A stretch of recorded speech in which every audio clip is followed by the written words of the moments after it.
All right, well, let's talk a little bit more broadly speaking here. The broader market sell-off that we saw today, again, with the Dow off over 500 points, S&P off just around 1%, and the NASDAQ off 0.1%. We're going to bring in Loreen Gilbert. She's WealthWise Financial CEO. And Loreen, I'd love to get your thoughts on what we've been discussing for the first 5 or 6 minutes of the show, and that is the action that we saw in tech today, the fact that a lot of these big tech names were able to weather this downturn, actually outperforming the markets. Big thing like Apple and Microsoft closing the day in the green. Should investors be thinking that, hey, maybe we should buy on these dips and maybe these big tech names are more attractively priced than we initially expected?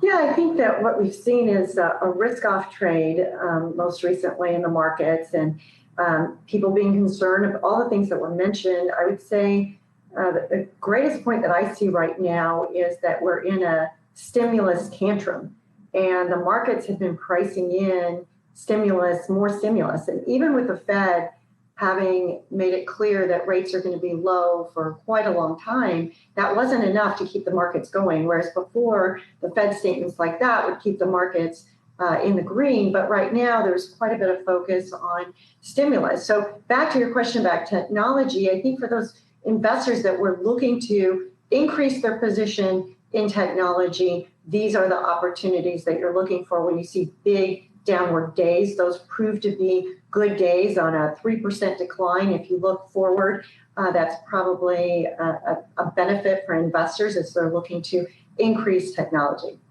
Loreen, it's interesting there what you were saying about stimulus, but I think just broadly speaking, would you say a day like today that it's more internal and technical based, or is there something a little bit bigger going on that investors also need to keep on their radar going forward? I do think there are quite a few things that investors are looking at. I mean, we've got an election coming up. You mentioned about Supreme Court justice being replaced. There are a lot of things on the table that can make investors nervous. And we've been saying that running up to the election, we would see a pullback. We would see some volatility in the market. So I see it as a healthy correction in the midst of the markets. We still feel bullish over the longer term. And so for long-term investors, they are fine and look for those buying opportunities. Loreen, how about the U.S.-China relations? This is one thing you didn't mention. That, of course, in focus today when we talk about the latest going on with Oracle and TikTok. And then, of course, we had the Wall Street Journal story saying that China is compiling a list of U.S. companies to blacklist. How big of a potential headwind is that for the market? I think it's a huge headwind. I think China is becoming very aggressive.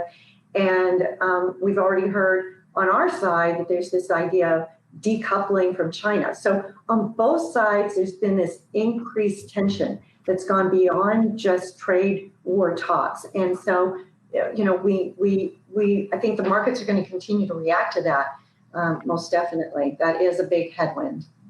Loreen, I know you're saying in the long term, you're positive here on the market. Do you think we need to see broader participation, more participation in the markets in order to get to a new high?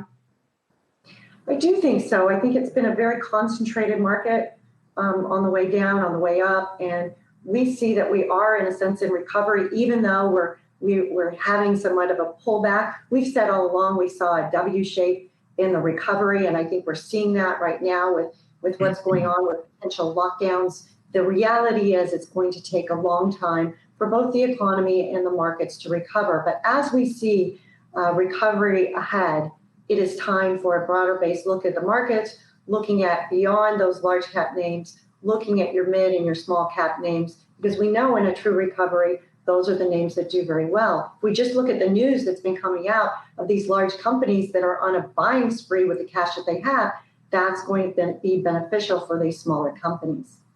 Yeah, I wanted to drill down into that a little bit, Loreen, because, you know, people have been calling for that for a while, and it's sort of like inflation. It never comes true, right?